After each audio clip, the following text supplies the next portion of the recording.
Shalom, selamat pagi Bapak Ibu Saudara. Bagaimana kabarnya? Semoga kasih dan anugerah Allah senantiasa menaungi kita semua.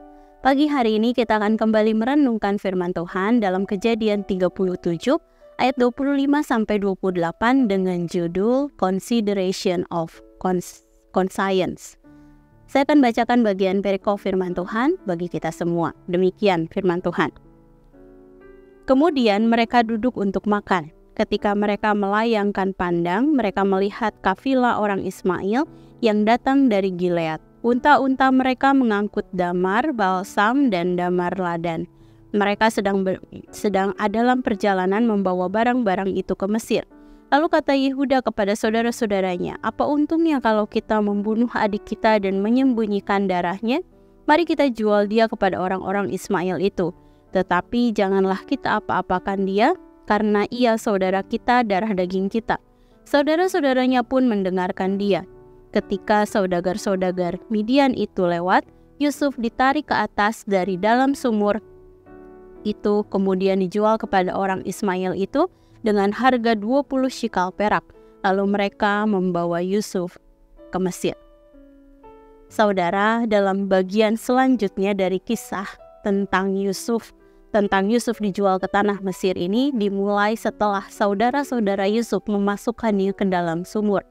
Kemudian setelah itu Ruben pergi dan saudara-saudara Yusuf lainnya makan di pinggir sumur.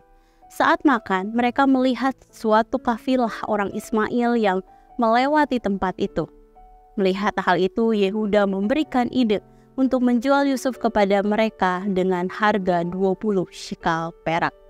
Alasan Yehuda memberikan ide tersebut kita bisa perhatikan di dalam ayat 26-27, yaitu karena ia saudara kita, darah daging kita.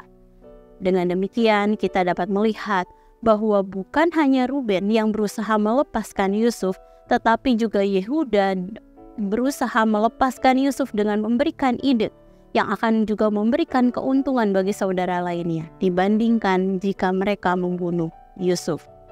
Tindakan Yehuda ini tentunya didasarkan pada hubungan darah antara dirinya dan Yusuf.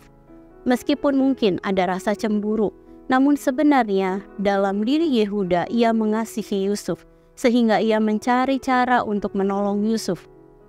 Saudara, kisah yang kita renungkan bersama hari ini mengingatkan kita untuk tidak mengabaikan pertimbangan hati nurani.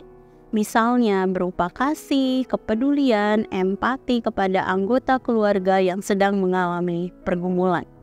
Meskipun mungkin hubungan kita sedang tidak baik-baik saja dengan mereka, seperti mungkin timbul perselisihan atau timbul rasa cemburu atau amarah.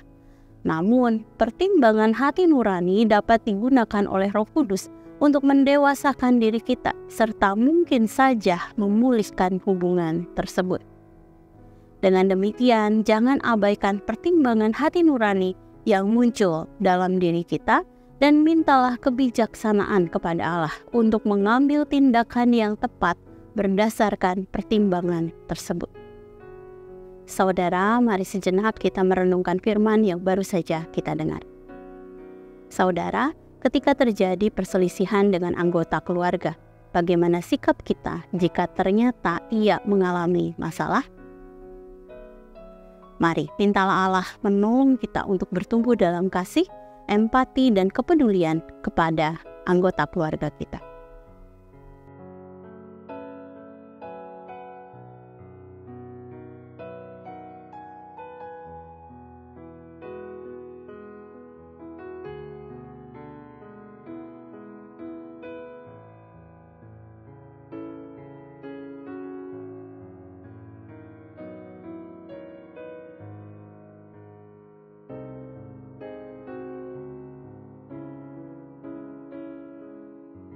Mari kita berdoa.